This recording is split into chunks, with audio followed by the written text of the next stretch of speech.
weeks left. Stay strong with me. We got 2 weeks to get through. So we're going to start meteorology, which is weather. And today we're just going to talk about air masses and wind zones. Oops, wrong way. We know weather and climate. Short term was weather. What are you going to wear? It's snowing. I'm doing this on Saturday and it's snowing outside. How terrible is that? But climate would be the long-term average. So over 30 years, how is our climate? We're pretty cool because we're in North Dakota. It would also determine like what crops could we grow. Like we wouldn't be very good at growing oranges here because it needs warmer weather. Good with wheat though in North Dakota and corn. We know this because we have imbalanced heating because we talked about how the earth is tilted on its axis and we get direct and indirect sunlight depending on what time of year it is. So we're getting more, which one is it? Direct sunlight, right. It's getting into summer. It's going to warm up. We know it is. All right, and there are air masses that affect our weather here and anywhere in the world. And those air masses get their names because of where they form over, so the source region that they form. So we have really, it's pretty easy, 4 different terms that we're talking about. If it's a tropical air mass, it's going to be warm. If it's a polar air mass, it's going to be cold. If it's continental air mass, it's going to be land and dry. That's continental means it's forming over land. Maritime means that air mass formed over the water, and it's going to be humid. So there, in those words, then it can just be put together to show which one, where it formed. And if it's maritime, we usually add in what ocean or water source it formed over. Okay, so if we look at the picture, we can see here we have maritime polar, so that means it's wet and it's cold, and specifically over the Pacific Ocean. So we can see cool, moist air, which is right because Seattle gets a lot of rain, right? So if we get that weather, it's going to be wetter for us. A lot of times we get the Arctic air mass because it forms over, that would be a continental, right? It's a continental polar air mass. So continental polar means it's going to be cold and dry. So not stormy, but cool. And we know if we get a north wind, sometimes we can get a very cool day. If it's maritime tropical, so here's this one, now it's going to be moist or wet, and it's going to be warm because it's tropical. So if that makes our weather, then we can have a stormy day because it's got that. Or we can get maritime tropical from the Gulf of Mexico. Or we can get tropical continental from the Arizona, and that would be hot and dry, but not a lot of water in it. So those terms then can be used to say, where is that air mass coming from? And that could help determine what kind of weather we're going to have. All right, now wind zones. We talk about how we have winds in our, it's always windy, but as air blows, because the earth is is spinning or rotating on its axis, it causes those winds to turn. And so they curve to the right in the northern hemisphere and the left in the southern hemisphere. You'll watch a video on that. There are 3 basic wind systems.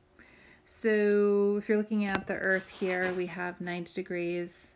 This would be a pole. So we can say this is the North Pole. Here's our South Pole. Here's our equator. It would be very hot. So we know that it's going to be cold here and it's going to move towards the warmer air. So it's going to move this way. But as this air moves down, it's going to start to warm up.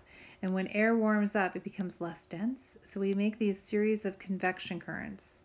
So then it becomes less dense and it rises. But then it gets cooler in our troposphere, cools off again, and it's going to become more dense and sink. Same thing here. So we've got the and this air right here is going to follow this one. So it's going to rise up, it's going to go down, it's going to sink, and then it's going to follow this around. So we have these convection currents. This one is going to go again from colder to warmer. It's going to heat up, become less dense, and then the troposphere, it's going to cool off and it's going to go down. I can make that more specific. So we've got these air flows that are looking at, and the same thing would be happening here. So it's going to warm up, become more dense, rise, become cool off, and then it's more dense and it's going to sink. Another. So these are all convection currents, and we talked about these before. So this one's same thing. It's going to go cold to warm. It's going to follow this, and you can see they're following these arrows and then down. So this one kind of sandwiches between, and it follows this one. So we've got them going in opposite directions. So sometimes it's going clockwise or counterclockwise. So these air, because of these airs that are, difference in pressures, and we have air that's either high or low, then we have different wind zones that are formed. So those wind zones have names. So if it's in the at the poles, we call those the polar easterlies. So if you're looking at weather there, the wind would go from east to west because of this convection current that's formed. It's really windy in the poles. So if you were going to do any exploration in the poles, you have to stake down like your tent, or you'll be chasing it. Westerlies is us. Our weather goes west to east because we're in the prevailing westerlies. Then we have the trade winds. Trade winds get their name because this is when the sailors were sailing ships. They would trade their goods, and they knew they could depend on the trade winds. Whoops.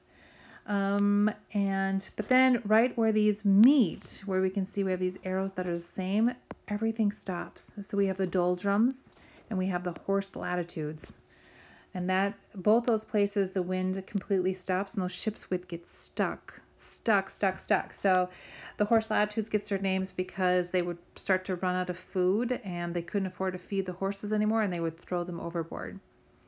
And the equatorial doldrums, think about it, if it's a doldrum day, there would be nothing there, but it would rain incessantly. So it would be really hot and rainy for weeks while they would try to get out of the doldrums. It was a terrible place to be. So anyway, so that's a basic look of wind. So it's all formed by temperature differences and forming convection currents. We also have the jet stream. And the jet stream is that really fast moving air mass, and it can determine if we're going to have warm weather or cold weather. So if that jet stream dips down, we can get colder weather.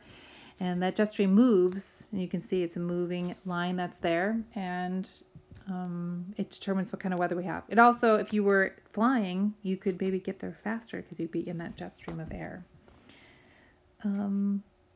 So the polar jet stream is the one that's, you have a jet stream right here. So this would be where this jet stream forms. And then we have the subtropical one that separates the easterlies from the